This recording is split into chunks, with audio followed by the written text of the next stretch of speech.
gas prices and gas taxes. Meanwhile, the Title IX debate continues, and America's talking. This is the Center Square Daily for Thursday, March 5th, 2026. I'm your host, Greg Bishop. Drivers filling up at the pump, seeing increased prices with the ongoing military operations in Iran, but experts warn the biggest hikes could be yet to come. Gas prices are up by an average 21 cents a gallon across the United States since last week. Now, AAA has Oregon with the largest difference over the month at 55 cents a gallon higher. The Center Square reports some saying the prices haven't spiked like this since Russia invaded Ukraine in 2022. You've also got the closure of the Strait of Hormuz being a vital connection that is also slowing down oil deliveries. AAA spokesperson providing that statement to the Center Square. But when you look at all of this, it's impacting just exactly how those gas markets are going to be looking to sell in various places. And the Center Square's Alton Wallace reporting that Tulane Energy Institute Associate Director Eric Smith is talking about a possible rebound in ship traffic through that strait and the extent of Iranian retaliation in determining the oil prices here in the U.S. and globally. And it could be impacted in the next few days or weeks, depending on how long the conflict goes. The longer Iran keeps the strait closed, the higher the prices will rise. But how long the military operations are going to persist is a big question. President Donald Trump said it could be 4 to 5 weeks. Department of War Secretary Pete Hegseth, he suggested up to 8 weeks. A vote on war powers for the U.S. Senate failed Wednesday, and that debate is going to continue on. But with regions of the country experiencing different cost impacts from those global oil markets, each state's drivers feel different impacts on the overall price out of pocket with how states tax motor fuel. Now, on top of that motor fuel tax of 18.4 cents a gallon from the federal government, states also add a tax on top of that. So the Tax Foundation, they present the amount of motor fuel that each state levies on top of the federal tax, and the highest being California at 71 cents a gallon. Illinois comes in second at 66 cents a gallon, and Washington State at 59 cents a gallon. And you can see the map showing those deep red colors over the states with the highest gas tax. The lowest gas tax, Alaska at 9 cents a gallon. Obviously, Alaska being very oil rich. In Hawaii, New Mexico, and Arizona, they've got 19 cents a gallon. And in Texas, in Oklahoma, it's 20 cents a gallon. But from there, states may differ on how each layer of government could possibly implement their own taxes, including local governments. In Illinois, the group of municipal leaders, they continue to push annually the ability for local governments to tack on their own additional tax. Wednesday, Mount Vernon, Illinois Mayor John Lewis, he made just that push at the Illinois State Capitol. Under current law, only non-home rule communities located in Cook County or those with a population exceeding 100,000 are authorized to impose a local non-home rule motor fuel tax without a referendum. This creates an uneven system that limits financial flexibility for many of our small communities. House Bill 1283, sponsored by Representative DeLuca, would authorize all non-home rule municipalities to impose a local motor fuel tax by ordinance capped at 3 cents per gallon. So while you've got the impacts of those global oil markets because of ongoing military operations in Iran, you've got the ongoing questions of just how much more in gas tax drivers are going to be paying. And in a state like Illinois, convenience store groups have long complained of the state's high gas taxes, negatively impacting businesses along the state's borders. As you saw from that Tax Foundation map, Illinois, deep red with high gas prices on the map's coloration, and neighboring states not nearly as close. However, Indiana is close, but people can cross into Missouri and get cheaper gas. But convenience stores in Illinois say that causes consumers to seek out even other products. While they're in those other states filling up at the pump, they're also going out to eat and buying things from retail, giving their business and tax dollars to other states. Now let's take a look at some of the latest actions at the U.S. Supreme Court impacting education, sports, and transgender students. For that, we welcome the Center Square's education reporter, Esther Wickham. Esther, let's start with the ongoing debate around Title IX and transgender students. What is Title IX, and what are some of the big things coming up that people really need to know about? Yeah, thanks, Greg. This has definitely been a continued debate for many, many years, but specifically since the Trump administration has started his second term, January of 2025. He's definitely taken a lot of steps and actions from the conservative angle, to bring back the correct interpretation of Title IX as they believe. But Title IX is a 1972 federal statute essentially to prohibit sex-based discrimination in federally funded education programs, and it's become definitely a focal point in disputes over athletics and student safety.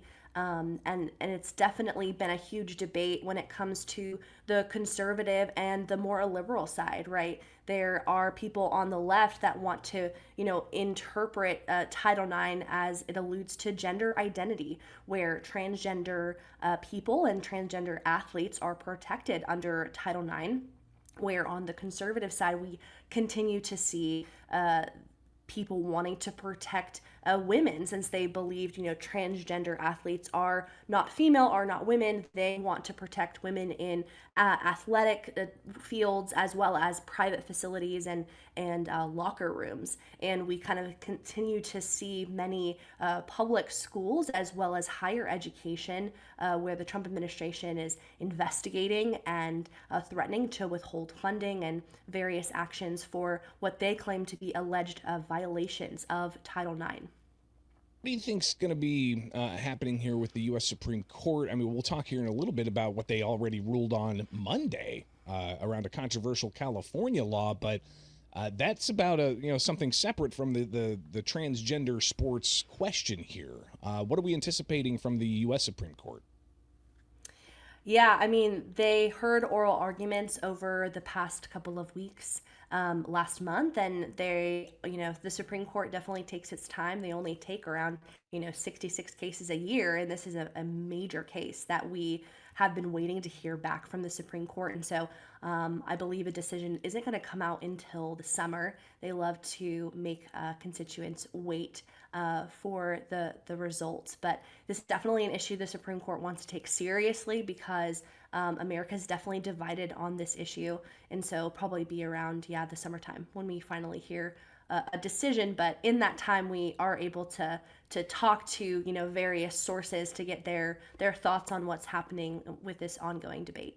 And you've got a couple of different sources that we'll highlight here. One in particular is a senior policy analyst at Advocates for Trans Equality. We'll air that. And then a response seemingly to some of the language being used in this debate from a Republican U.S. representative. So here is the senior policy analyst for Advocates for Trans Equality.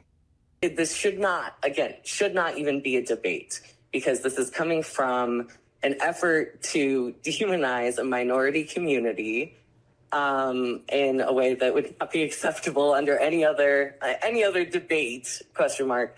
But, there's also plenty of research now comparing states with different policies about bathroom access, and find there's no association between trans-inclusive policies and assaults that happen in restrooms. It's simply a disgusting myth that's being pushed by people who have made it their explicit policy goal to eliminate transgender people. Now, Willingham also said that there's, quote, no scientific consensus that transgender women athletes have an advantage in sports that would justify any claim that they are somehow outcompeting cisgender athletes. But Wyoming Republican U.S. Representative Harriet Hageman, she questions the ideology behind using such words as, quote, cisgender. Cisgender is a made-up word. Cisgender that means nothing. Do not call me cisgender. I am a woman. This bill does nothing to prohibit men from competing in men's sports. It does prohibit men from competing in women's sports. It is that simple.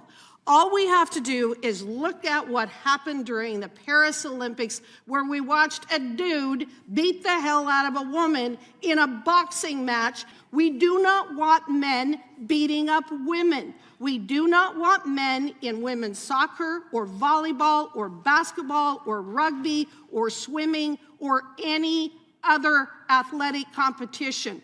This isn't difficult. Esther, obviously, the Supreme Court's going to be releasing some kind of ruling later on this year. But hearing those two, pretty starkly different opinions about this issue, will this debate be settled anytime soon? And what are the impacts on education? Yeah. As you see from the videos, they're basically kind of saying the same thing, but from two different lenses, right? Ultimately, they want students safe. They want students protected. And the way that they get that and the way that they interpret Title IX for themselves is largely different, right? The conservatives want to protect women in women's sports, and the liberals are saying, well, we also need to protect the women that are getting sexually harassed. The transgender athletes aren't doing that. Why are we coming after the 1% of transgender people, let alone transgender athletes is 0.01%. It's a very small minority in the country. Why is the Trump administration focusing on that when the Title IX interpretation means so much more? So yeah, it's definitely going to be a continued debate, and whether, the Supreme Court is the law of the land. They have the final say, and so once their decision comes out, it will be interesting to see how schools react, how states react in implementing policies. And I think at the education, field, it might shift entirely in regards to environments, and it will be interesting to see. I can't predict the future. I don't know how specifically sports are going to start to implement this, whether it's going to be, mixed gender, or whether they're just going to continue to have two specific kinds of gender when it comes to sports. There's really no way in saying how these states are going to respond, but I can definitely say that more, blue states are going to react a certain way, and more red states are going to react a different way. So that's just the issue about the sports side of things, right? Yeah. And that's a ruling that we are anticipating sometime this summer from the U.S. Supreme Court. But Esther, as you follow education, you're also keenly plugged in and aware of the separate ruling that came out Monday about a controversial California policy about whether or not there can be secrecy about a child's gender identity. Tell us about this case, and what are some of the reverberations that we're seeing across the country in the education space? Yeah, absolutely. So in the state of California, which is predominantly a blue liberal state, they have policies implemented in public school districts where, they claim is to protect student safety. And what that means is they have various documents and information on a student of whether they want to identify as the opposite gender, and if they don't feel safe enough to tell their parent, and the school will follow and respect that decision by not telling the parent. So if Danielle wants to be known as Daniel at school, they refer to him as Daniel at school, but when they talk to the parents, they say her, she, Danielle. They don't, let the parents know that she's identifying a certain way as to respect her decision. And so this case kind of came about April of 2023 after two teachers sued Escondido School District because they said our religious beliefs are against that. That violates it. We're Christians. We believe that parents have a right to know. Parents should be able to understand what's going on. And after those teachers sued, it was an avalanche. More parents joined in.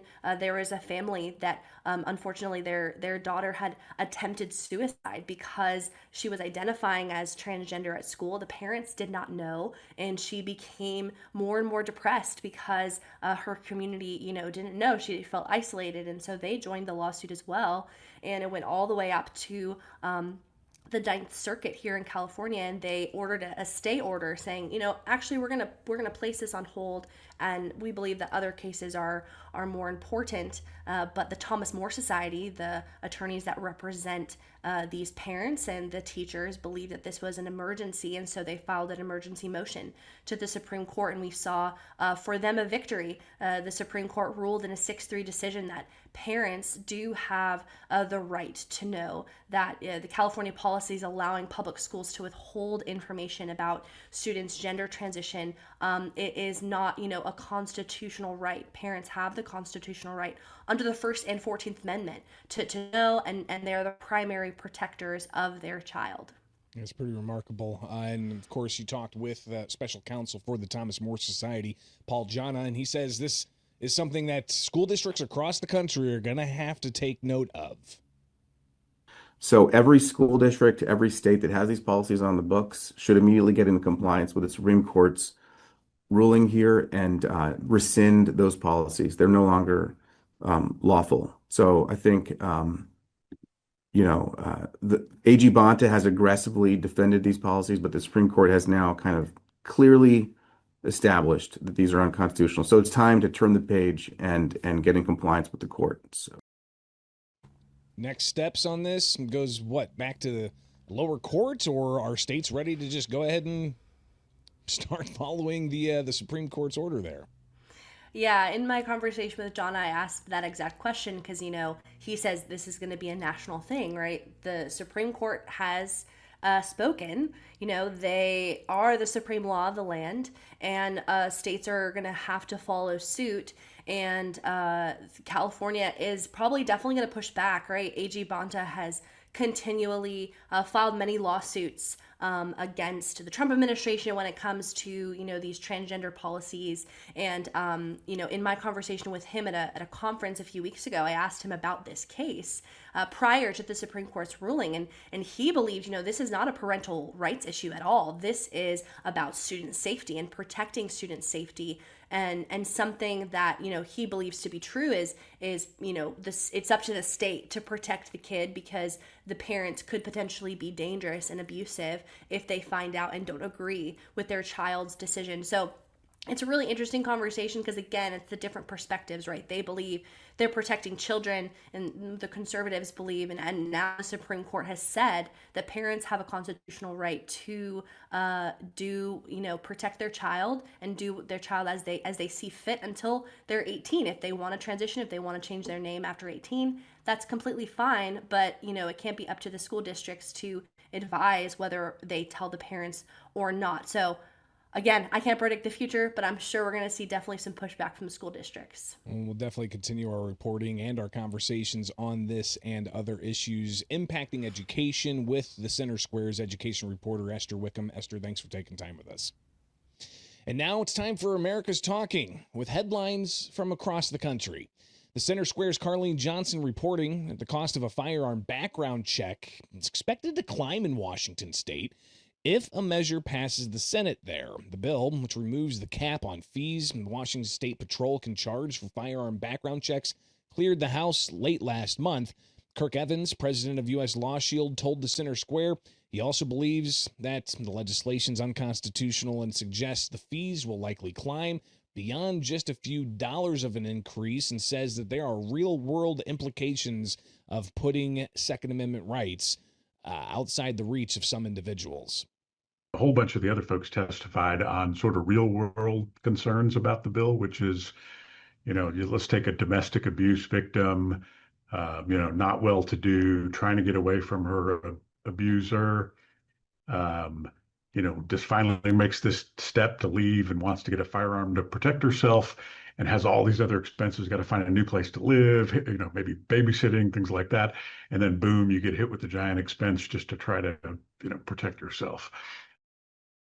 In Pennsylvania, the Center Square contributor Lauren Jessup reports a second anti-immigration customs enforcement flyer was discovered on Penn State's campus, and it brought bipartisan agreement among student groups, even as a national free speech watchdog warns the university's prior response risks violating the First Amendment.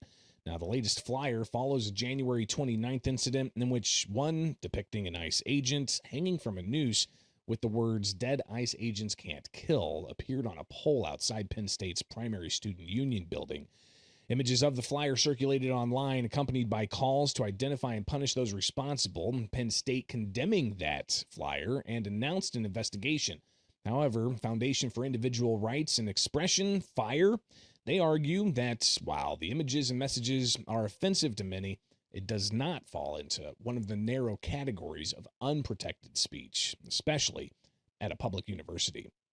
In Texas, the Center Square contributor Bethany Blankley reports U.S. Immigration and Customs Enforcement continue their operations to arrest illegal foreign nationals who've been convicted of killing Americans while driving while intoxicated and re-entering the country after they were previously deported.